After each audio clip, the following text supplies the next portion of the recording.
नमस्कार साथियों, स्वागत है आप सभी का हमारे YouTube चैनल स्मार्ट स्टोरी 101 पर और मैं हूँ दिव्या वर्मा। दोस्तों, आज की क्लास में हम पढ़ने जा रहे हैं अरस्तू के बारे में, जो कि आपके लिए बहुत ही महत्वपूर्ण है। और दोस्तों, अगर आपने इससे पहले की वीडियोस अभी तक नहीं देखी हैं तो जाकर देख लीजिए, क्योंकि वहाँ पर मैंने जो भी स्टार्टिंग की चीज़ें थी वो आपको बताई थी। तो पिछली वीडियो को अगर देखकर आगे की वीडियो को वॉच करेंगे तो आपके लिए ही बेहतर रहेगा। और अगर आप इस पीडीएफ को लेना चाह रहे हैं तो आप हमसे टेलीग्राम चैनल पर संपर्क कर सकते हैं, आपको ये पीडीएफ मिल जाएगी। ठीक है, तो चलिए फिर पढ़ना शुरू करते हैं अरस्तू के बारे में। तो इनसे संबंधित यहाँ पर कुछ महत्वपूर्ण पॉइंट दिए हुए हैं जो आपको बिल्कुल याद रखने हैं। तो सबसे पहले तो इनका जन्म हो गया। इनका जन्म 384 ईसा पूर्व में एथेंस यूनान में हुआ था। ठीक है, जो आपके प्लेटो हैं, अरस्तू हैं, सुकरात हैं, सभी का जो जन्म है वो एथेंस यूनान में ही हुआ था। तो एक चीज़ तो आपको कॉमन हो गई, सब में याद नहीं करना है। नेक्स्ट, इनके गुरु का नाम है प्लेटो। और प्लेटो के बारे में हम पिछली वीडियो में सारी चीज़ें पढ़ चुके हैं, तो इनको तो हम कवर कर चुके हैं। अगर आपने प्लेटो वाली वीडियो नहीं देखी है, जाकर देख लीजिए। फिर नेक्स्ट है इनकी मृत्यु। तो इनकी मृत्यु हुई थी 322 ईसा पूर्व में। फिर आता है इनका सिद्धांत। तो इनके सिद्धांत का नाम क्या है? कैथार्सिस। आप ध्यान रखेंगे, कैथार्सिस ये यूनानी भाषा में यहाँ पर दिया हुआ है। फिर हिंदी में इसे कहते हैं शुद्धिकरण या फिर विरेचन सिद्धांत। तो बहुत ही महत्वपूर्ण है कि अरस्तु का सिद्धांत कौन सा है। तो कैथार्सिस सिद्धांत या फिर शुद्धिकरण या फिर विरेचन सिद्धांत, सभी आप ध्यान रखेंगे, कोई भी पूछा जा सकता है। अब हम इनके बारे में डिटेल से पढ़ते हैं। तो पहला पॉइंट है यहाँ पर, यूनान के अंतिम व प्रमुख दार्शनिक अरस्तु का जन्म एशिया माइनर की कैलकदिस नामक यूनानी बस्ती के स्टेजरा नामक स्थान पर हुआ था। आप बस इतना याद रखिए कि इनका जन्म एथेंस में हुआ था। ठीक है, एथेंस यूनान में इनका जन्म हुआ था। बाकी यहाँ पर जो स्टेजरा नामक स्थान पर हुआ था, इतना डीपली नहीं पूछा जाएगा। अगर आप याद कर सकते हैं तो याद कर लीजिए। फिर नेक्स्ट पॉइंट है यहाँ पर, पाश्चात्य ज्ञान विज्ञान के क्षेत्र में यूनानी विद्वान अरस्तु का स्थान अत्यंत महत्वपूर्ण है। वे एक ओर तो प्रसिद्ध दार्शनिक प्लेटो के शिष्य थे और दूसरी ओर विश्व विजेता सिकंदर महान के गुरु होने का गौरव भी प्राप्त है। तो जो आपके अरस्तु हैं, ये एक तरफ तो प्लेटो के शिष्य रहे हैं और दूसरी तरफ सिकंदर महान के गुरु भी थे। तो आप ध्यान रखेंगे, अगर प्रश्न पूछ लिया जाए कि सिकंदर महान के गुरु कौन थे, ऑप्शन में दिए हों सुकरात, प्लेटो, अरस्तु, तो आप ध्यान रखेंगे इनके गुरु कौन थे? सुकरात थे। फिर अगला पॉइंट है यहाँ पर, प्लेटो के समय तक जितने विचार सूत्र एकत्रित हुए, सुकरात ने उन सब की व्याख्या की। यानी प्लेटो के समय में जो भी विचार सूत्र थे, उनकी व्याख्या यानी उनका जो विस्तृत उन पर चर्चा किसने की थी? अरस्तु ने की। यूनानी दर्शन के इतिहास में थेलीस नामक विचारक को पाश्चात्य संसार के प्रथम वैज्ञानिक का सम्मान दिया गया है। वस्तुतः अरस्तु ही प्रथम विचारक थे जिन्होंने अध्ययन की वैज्ञानिक विधियों का विकास किया। किसने? अरस्तु ने। अरस्तु ने अरस्तु के चिंतन में यूनानी दर्शन का चरमोत्कर्ष प्राप्त होता है। फिर अगला पॉइंट है, अरस्तु को अपनी जन्मगत परिस्थितियों से दो ऐसी बातें मिली जिनका प्रभाव उनके समूचे जीवन व चिंतन पर पड़ा। प्रथम तो उनका जन्म मैसेडोनिया नरेश के राजवैद्य के घर होने से बचपन से ही उन्हें एक ऐसा वातावरण का प्रभाव मिला जिसमें वस्तुओं को देखने, परखने तथा समझने की विशिष्ट विश्लेषण मूलक आगमनात्मक प्रणाली पर जोर था और जिसके अंतर्गत प्रयोगात्मक विधि का भी उन्हें प्रोत्साहन मिलता रहा। अरस्तु की रचनाओं में विज्ञान तथा वैज्ञानिक पद्धति के प्रति आग्रह के मूल में इसी वातावरण का प्रभाव था। तो जो अरस्तु हैं, इनका जन्म मैसेडोनिया नरेश के राजवैद्य के घर होने से इनको बहुत सारी जो चीज़ें हैं वो अपने आसपास देखने को मिली। चलिए इस पॉइंट को छोड़ते हैं, इसमें ज़्यादा कुछ ऐसा खास नहीं जहाँ से प्रश्न बन सके। अगला पॉइंट समझिए, द्वितीय यहाँ पर है दिया हुआ है कि महत्वपूर्ण प्रभाव मतलब द्वितीय महत्वपूर्ण प्रभाव उनके जीवन पर क्या पड़ता है कि उनके राजनीतिक चिंतन पर मैसेडोनिया के महत्वाकांक्षी राजघराने का है, किंतु सर्वाधिक प्रभाव प्लेटो का है। अब यहाँ पर आप ध्यान रखिए कि अरस्तु पर सर्वाधिक जो प्रभाव है वो किसका है, प्लेटो का है, क्योंकि प्लेटो इनके गुरु थे। और एक चीज़, जिनकी अकादमी में अरस्तु ने अपने बौद्धिक परिपक्वता प्राप्त की। अभी आपको प्लेटो की वीडियो में बताया गया था कि प्लेटो ने एक अकादमी भी स्थापित की थी जहाँ पर जो राजघराने के व्यक्ति पढ़ते थे, जिनमें से एक थे अरस्तु। क्लियर। फिर नेक्स्ट पॉइंट है यहाँ पर, बोनार्ड बोसांके का कथन है कि अरस्तु ने यूनानी सौंदर्य शास्त्र को कोई नई दिशा नहीं दी। पूर्ववर्ती आचार्यों ने सौंदर्य एवं कला के संदर्भ में जो स्थापनाएं की थी, अरस्तु ने उन्हीं को स्वीकार किया है।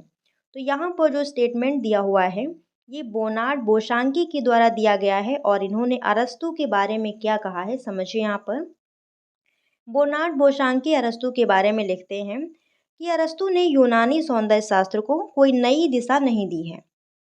पूर्ववर्ती आचार्यों ने यानी कि अरस्तु के पहले के जो आचार्य थे, उन्होंने सौंदर्य एवं कला के संदर्भ में जो स्थापनाएं की थीं, उन्हीं को अरस्तु ने स्वीकार किया है।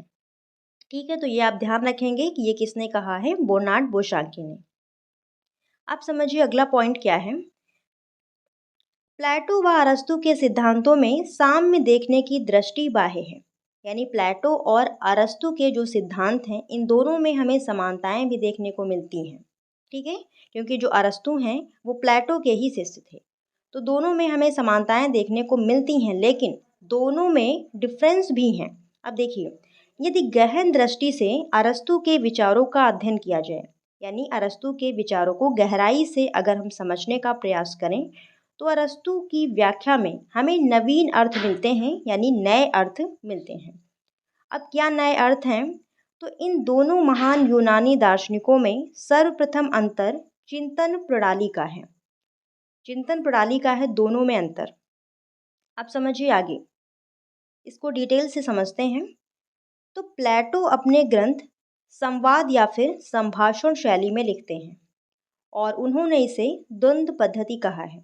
अब ये संवाद या फिर संभाषण शैली क्या होती है, तो अपनी बात को कहने का या फिर अपने जो भी सिद्धांत हैं उनको किसी के सामने रखने का एक बहुत ही रोचक तरीका, यानी सामने वाले को भी सुनने में इंटरेस्ट आए। तो प्लेटो ने एकमात्र इसी पद्धति को किसी भी विषय में समुचित या सुप्रमाणित ज्ञान का आधार माना है। प्लेटो प्रत्येक बात को समझाने के लिए कथा तथा रुचिकर माध्यमों का प्रयोग करते हैं। अभी आप प्लेटो के बारे में पढ़ के आए हैं, तो वहाँ पर आपने देखा कि इन्होंने एग्जाम्पल कैसे लिए हैं, कहीं बढ़ई का एग्जाम्पल लिया है और कहीं अंधे व्यक्ति का एग्जाम्पल लिया है। तो ऐसी चीज़ों को आप बहुत आसानी से समझ पाते हैं कि सामने वाला क्या कहना चाह रहा है। लेकिन जो आपके सुकरात हैं, इनका जो कहने का तरीका है वो थोड़ा अलग है। अब देखिए यहाँ पर वह पौराणिक उदाहरण लेते हैं, कौन, प्लेटो, जिससे वार्तालाप अधिक रुचिकर बन सके या रोचक बन सके, और यह कलात्मक माध्यम कहलाता है। तो यहाँ पर एक चीज़ आप समझ गए कि प्लेटो ने अपने विचारों को प्रस्तुत करने में कलात्मक माध्यम का प्रयोग किया है, और अपने ग्रंथों को संवाद या फिर संभाषण शैली में लिखा है, कौन, प्लेटो। जबकि अरस्तु कोई भी बात को कहने के लिए वैज्ञानिक तरीका अपनाते हैं। प्लेटो जो है वो अपनी बात को बताने के लिए वैज्ञानिक तरीका अपनाते हैं, और यह कैसा है, आलोचनात्मक दृष्टिकोण है। ये कैसा है, आलोचनात्मक दृष्टिकोण है। तो प्लेटो का कलात्मक माध्यम हो गया, और जो सुकरात है इनका आलोचनात्मक माध्यम हो गया। वह कलात्मक माध्यम नहीं अपनाते हैं, यानी सुकरात कलात्मक माध्यम नहीं अपनाते हैं, और इसी कारण से अरस्तु द्वारा कही गई बात को समझने में अधिक बुद्धि की आवश्यकता होती है। अरस्तु द्वारा कही गई बातों को समझने के लिए अधिक बुद्धि की आवश्यकता पड़ती है। फिर नेक्स्ट पॉइंट है यहाँ पर, प्लेटो ने कला का उद्भव प्रोमीथियस नामक देवता से माना है। तो यहाँ पर बात हो रही है प्लेटो की। प्लेटो ने जो कला का उद्भव है वो प्रोमीथियस नामक देवता से माना है। जिसमें पौराणिक रूप के दर्शन हो जाते हैं। अब देवता की बात हुई तो यहाँ पर पौराणिक रूप के दर्शन हो गए। जबकि अरस्तु ने कला के उद्भव का स्रोत मनुष्य के दोनों हाथ बताए हैं।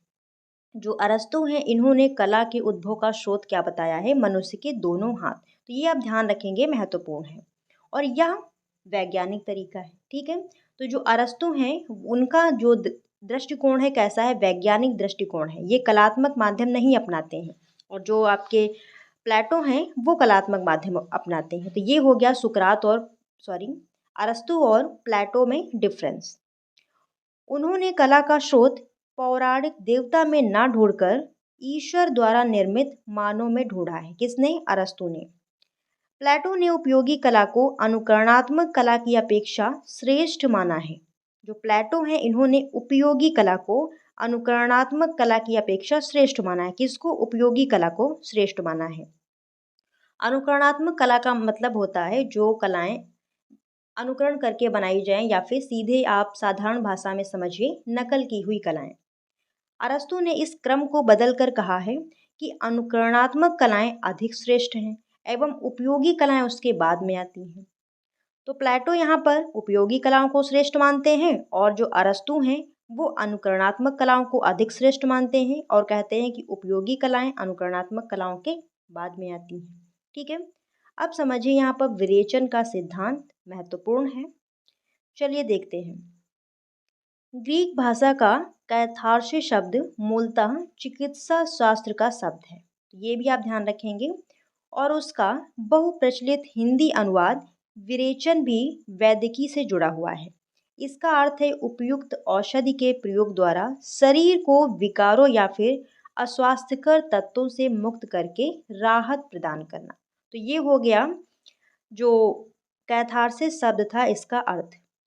काव्य शास्त्र के संदर्भ में इस शब्द का प्रयोग सबसे पहले उन्होंने ही किया है, यानी किसने? अरस्तु ने किया है। आज उनके विरेचन सिद्धांत में विरेचन का उल्लेख दो स्थानों पर मिलता है।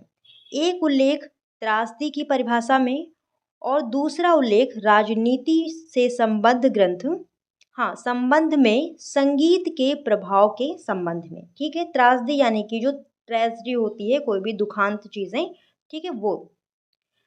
विरेचन का अर्थ है रेचक औषधि द्वारा उदर रोगों की शुद्धि तथा साहित्य में इसका अर्थ है मन के दूषित भावों का शोधन, यानी मन के जो दूषित भाव हैं, खराब भाव हैं, उनका शोधन।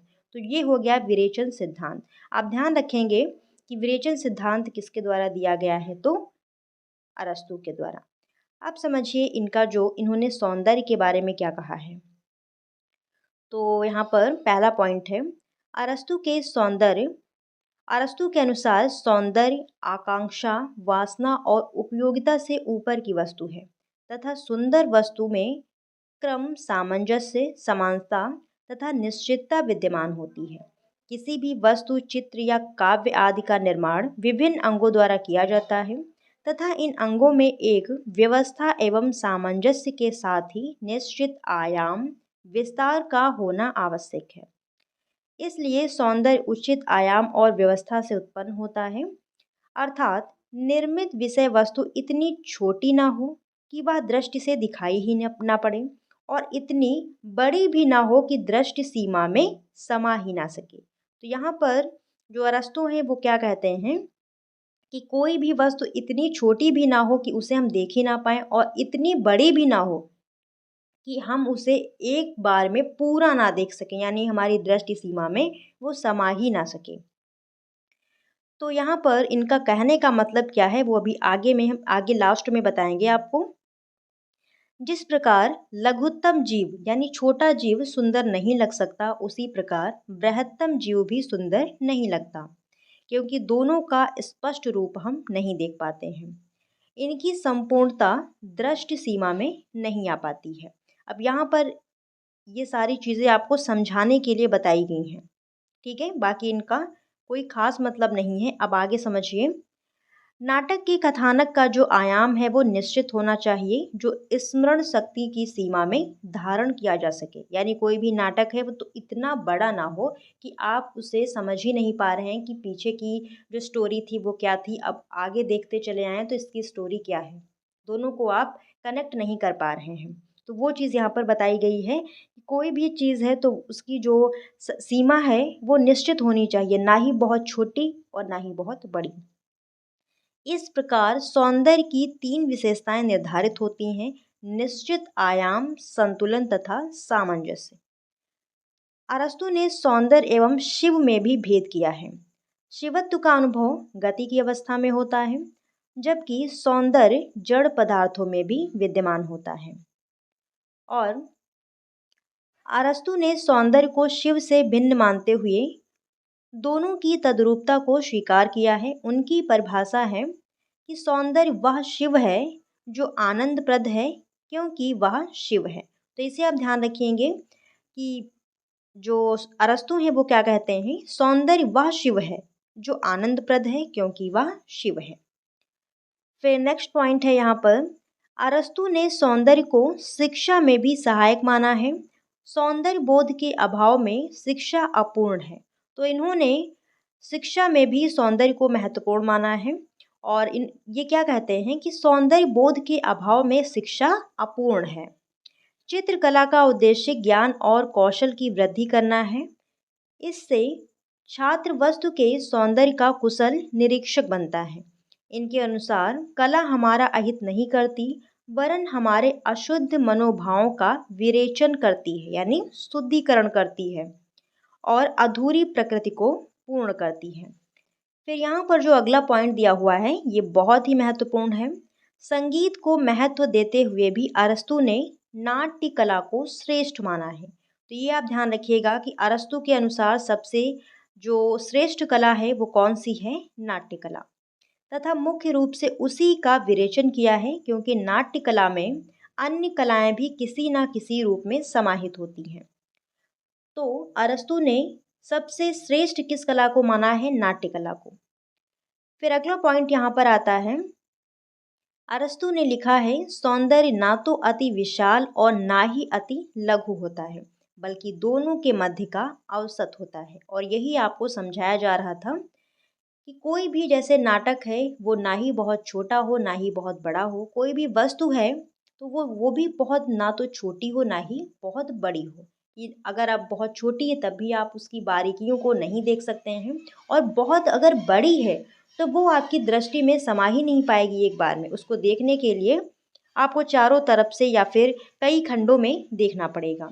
तो यहाँ पर जो अरस्तु ने सौंदर्य के बारे में कहा है ये आप ध्यान रखेंगे कि सौंदर्य ना तो अधिक विशाल होना चाहिए ना ही बहुत छोटा होना चाहिए, बल्कि दोनों के मध्य का औसत होना चाहिए। फिर इनके कुछ प्रमुख ग्रंथ आते हैं। तो पहला ग्रंथ इनका है राजनीति। इस ग्रंथ में अरस्तु ने विभिन्न प्रकार की सरकारों, न्याय और नागरिकता पर चर्चा की है। फिर नेक्स्ट इनका है नैतिकता यानी कि एथिक्स। इस ग्रंथ में अरस्तु ने नैतिकता, अच्छे जीवन और खुशी के बारे में लिखा है। नेक्स्ट है काव्य शास्त्र यानी कि पोएटिक्स। इस ग्रंथ में अरस्तु ने नाटक, कविता और कला के बारे में लिखा है। फिर अगला ग्रंथ है इनका तत्व मीमांसा यानी कि मेटाफिजिक्स। इस ग्रंथ में अरस्तु ने वास्तविकता, अस्तित्व और ज्ञान के बारे में लिखा है। और अगला इनका ग्रंथ है जीव विज्ञान यानी कि बायोलॉजी। इस ग्रंथ में जीव विज्ञान पर एक सेकंड, अरस्तु ने जीव विज्ञान पर कई ग्रंथ लिखे, जिसमें जानवरों के वर्गीकरण, उनके स्वभाव और उनके विकास पर चर्चा की गई है। और अगला इनका ग्रंथ है तर्कशास्त्र यानी लॉजिक। अरस्तु ने तर्कशास्त्र के क्षेत्र में महत्वपूर्ण योगदान दिया है और उन्होंने तर्क के सिद्धांतों को विकसित किया है। और फिर नेक्स्ट है अलंकार शास्त्र। तो यहाँ पर जो ग्रंथ दिए हुए हैं ये आप सभी याद कर लीजिएगा, कोई भी पूछा जा सकता है, ठीक है। और फिर नेक्स्ट वीडियो में हम बॉमगार्टन के बारे में पढ़ेंगे। आज के लिए बस यहीं तक। और अगर आपको इस पीडीएफ को चाहिए हो इस पीडीएफ को अगर आप डाउनलोड करना चाहते हैं तो आप हमसे टेलीग्राम चैनल पर कांटेक्ट कर सकते हैं, आपको ये पीडीएफ मिल जाएगी। बाकी आज के लिए बस यहीं तक। वीडियो कैसी लगी हमें कमेंट बॉक्स में ज़रूर बताइएगा, और नेक्स्ट वीडियो बहुत जल्दी ही मैं कोशिश करूँगी कि अपलोड कर दी जाए। मिलते हैं नेक्स्ट क्लास में, तब तक के लिए धन्यवाद साथियों। जय हिंद।